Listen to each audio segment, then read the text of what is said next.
What's up guys, welcome to your channel Absolute Roadie. I'm Karan and you also know me as Prince. Guys, last week I was busy completing the registration and the annual renewal of the motorbike insurance, and that's been done now. It's been completed, and I just noticed that I just realized that we always go through the regular process of reaching out to the agent, to our broker, to the service provider, asking them for quotes, and we agree on to a quote and we renew it. What happens usually is when we see a normal decrease in the premium, or we expected the premium to remain around the same value, and it happens, then we just go ahead and we say yes. But the important thing is to pay attention to the the thin line, all the underlying conditions, all the underlying coverage which the service provider provides. So what I did this time was I just read through the entire document in detail, comparing both the policies and the quotations which were sent to me by AXA and by RSA. And I was a bit surprised looking at the underlying coverage which the companies were providing. So I'll just take you through that, and probably I believe it might help you make an informed decision. Though I must tell you that I have renewed vehicles with both the companies and their excellent service providers. What strikes at times is that the premium has gone up substantially, or there is no decline in the premium. It's a new bike. You expected, no claim has been done, and there has been a normal depreciation which should have been applied, and the premium should have gone down, which doesn't happen. So those are the two striking factors, which if it doesn't happen, then we usually do not pay much attention, and we just go ahead and renew our motorbike insurance. But what I did this time was, and I've done it earlier as well, but I thought of sharing it with you guys for your information, so that when you are looking to renew your motorbike, then you make an informed decision. So when I've reached out to my existing service provider and asked for a code, and then when I compared it with the code of the competitor, and now in fact I'm talking about two service providers, AXA and RSA. The bike's value for both the policies, I'll show you two in pictures as well, is 44,712 dirhams. Now what I get with, or do not get with AXA, let's go through it. Loss or damage to your vehicle, that's covered, yes. That's what we are going at, the policy. Third party bodily injury, covered, yes. Off-road cover, no. AXA doesn't offer off-road cover for motorcycle. Though honestly, I don't ride Harley Davidson off-road. It remains on-road. But surprisingly, if you have a Ducati Multistrada or a GS 1250, then you would be going off-road.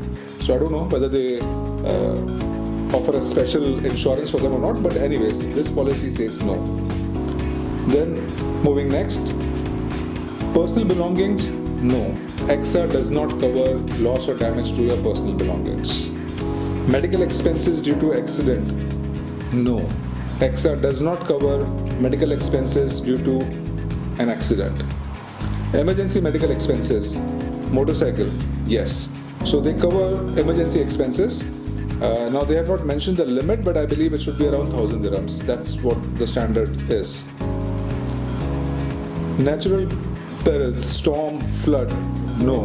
AXA does not cover damage to your bike because of a natural peril like an earthquake or a flood. So in case if you are in Oman and if your bike gets damaged because of flood, or maybe in parts of UAE, if your bike gets damaged because of flood, or for anything else, then it is not covered. It says no clearly over here. Breakdown recovery, yes. And agency repairs, yes. Now I'm not sure about that point, given that my bike has completed 5 years, so I doubt if it be offered agency, but there are limited garages, and we all know the garages in this part of the world, so that's fine. Moving next, claims single point of contact, no. So you do not get a single window point of contact, it says no over here with AXA policy. GCC cover, no, which is fine. Personal accident benefits for driver, yes. Personal accident benefits for passenger, yes. Oman extension, yes. Pickup and delivery claim service, no. So you have to make sure that the bike reaches, but then you have a recovery assistance, so sort of it covers that. Ambulance services, yes. Now, all the items have been listed as yes and no, and there is no specific value mentioned. But when I looked at the same features in RSA, they also had a clear value indicated next to each other to let the the party know how much amount will they be covering for. And then that's it. Then you have the bike details and the vehicle owner details. Moving on, just to cover one more point which they have, which is in terms of the premium. So I'll give you an indication. The total premium, including third party, own damage, and plus VAT, was coming close to 1941 dirhams, 1941 dirhams. That's what was quoted to me by AXA.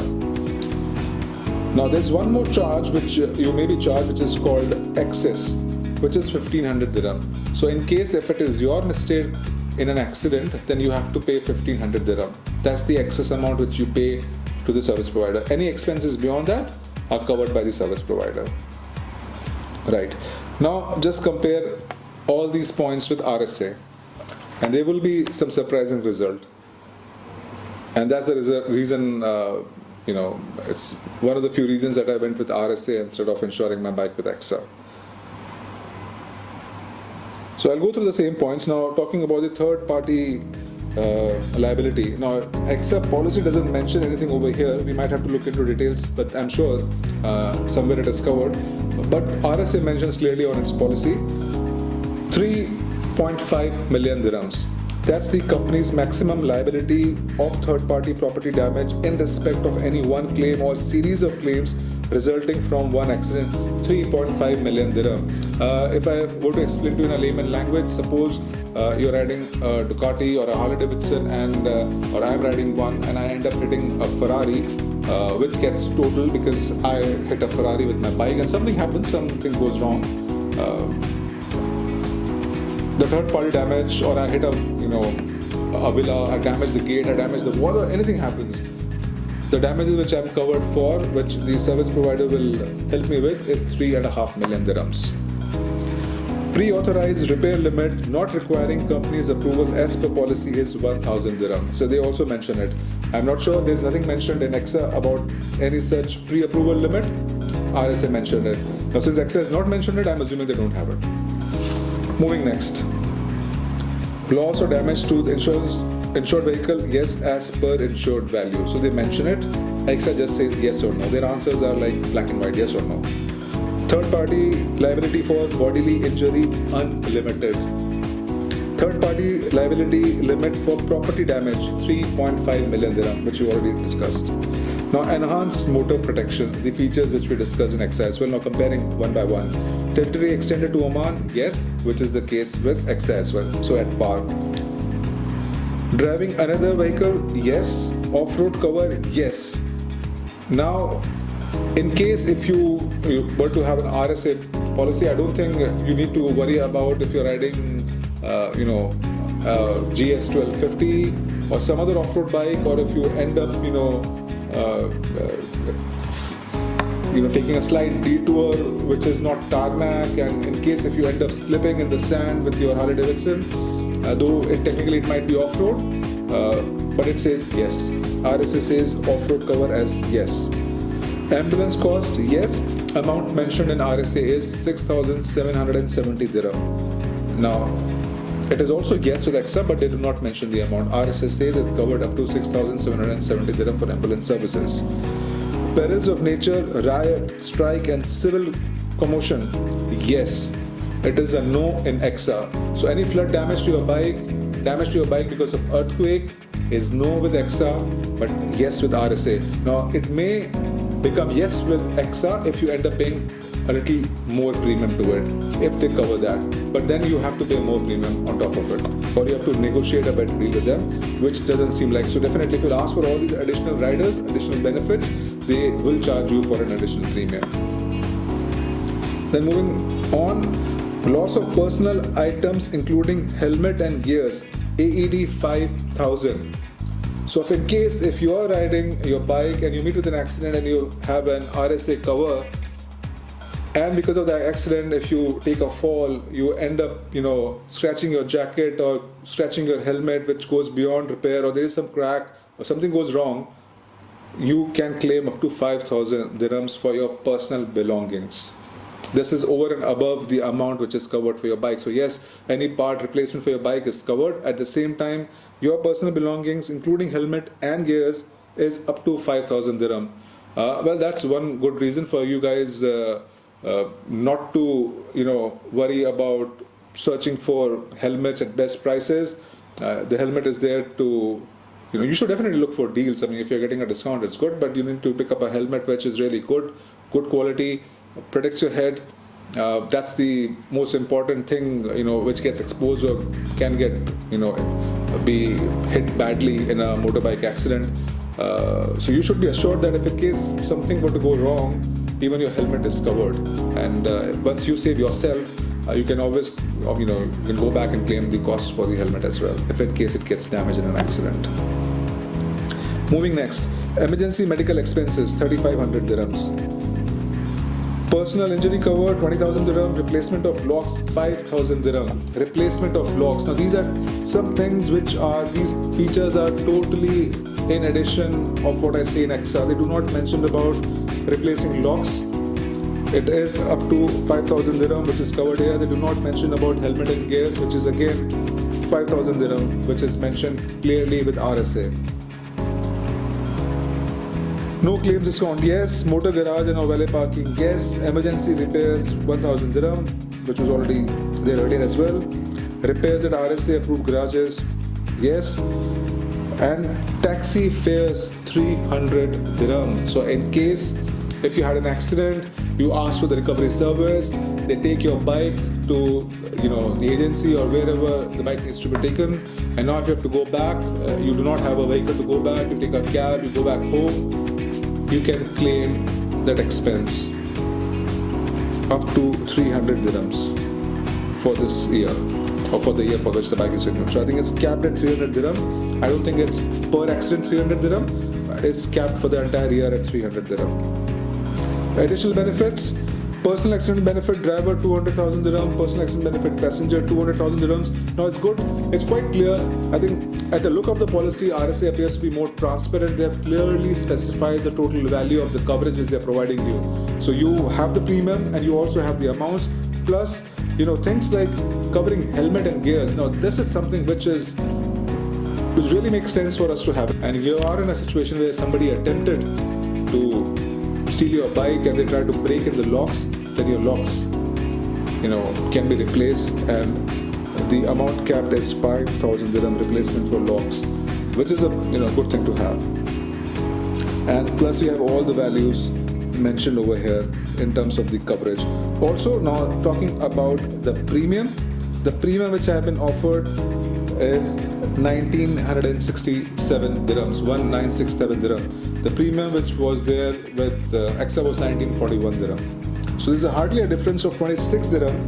And if you look at the coverage which you get, you are getting additional coverage of 5,000 dirham for your riding gears, for your helmet. You're getting additional coverage of 5,000 dirham for your locks. Now, one more important thing: the excess that you pay with EXA was 1,500 dirham.